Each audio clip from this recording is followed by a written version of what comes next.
कामिनीबाई, एक डॉक्टर म्हणून जे आहे ते तुम्हाला सांगणं माझं कर्तव्य आहे.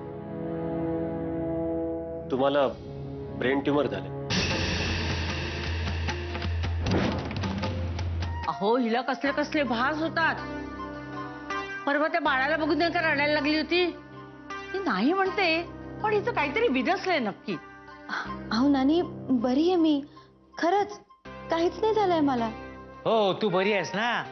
तू किती बरी आहेस ते दिसतच आहे आम्हाला. आणि हे तुम्ही मला आता सांगताय?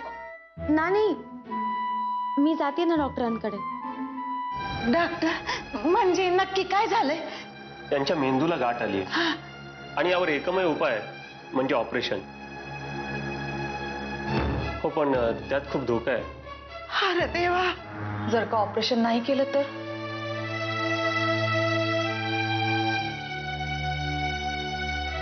बोला डॉक्टर, जे काय असेल ना ते स्पष्टपणे सांगा. हे बघा कामिनीबाई, मी तुमचे रिपोर्ट्स पाहिले आणि त्या रिपोर्ट्सवरनं तरी मला असं वाटतंय की जर आपण ऑपरेशन नाही केलं तर आपल्या हातात केवळ 1 महिना आहे.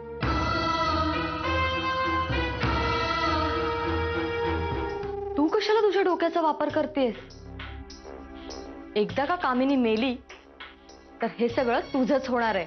नाही, म्हणून काय मी तिच्या मरणावर टपून बसावं?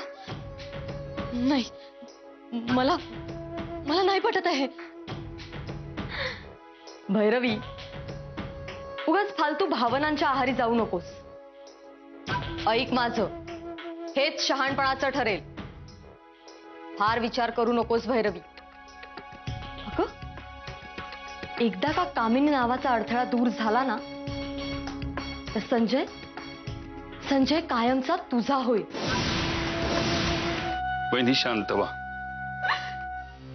डॉक्टर काय म्हणाले ते मला कळलंय. नाही भाऊ, तुम्हाला काहीच कळलेलं नाहीये. मी आता सूर्याला फोन केला होता. त्याला सगळी परिस्थिती सांगितली. त्याला सांगितलं तुझी आई मरणाच्या दारात उभी आहे. पण नाही, त्याला त्याच्या आईसाठी वेळच नाहीये. त्याच्या आईपेक्षा त्याला युरोप टूर महत्वाची आहे. त्याच्या आईपेक्षा त्याला सरिता महत्वाची आहे.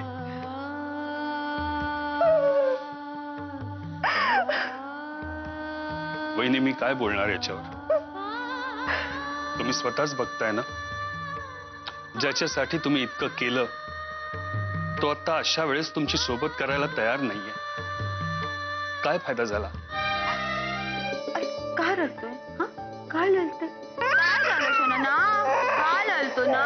काय लढतो ना? पहिले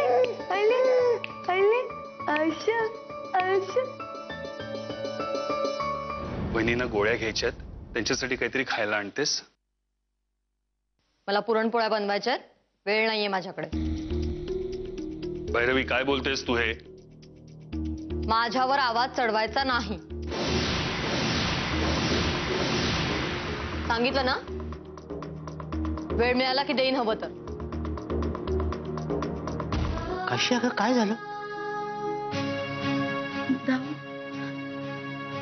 ते बाळ किती गोड आहे ना.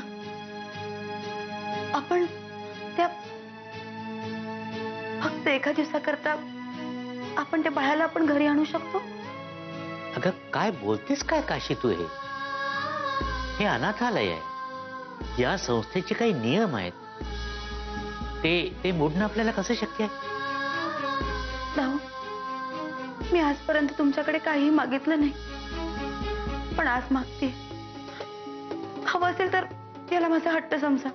ठीक आहे, आता तू म्हणतेस तर मी ट्रस्टीशी बोलून पाहतो, पण त्याच्यातून काही साध्य होईल असं मला वाटत नाही. आता सुनबाईचाच हट्ट आहे म्हटल्यानंतर सासऱ्याने तो पूर्ण करणं त्याचं कर्तव्य आहे ना. ठीक आहे, मी आलोच.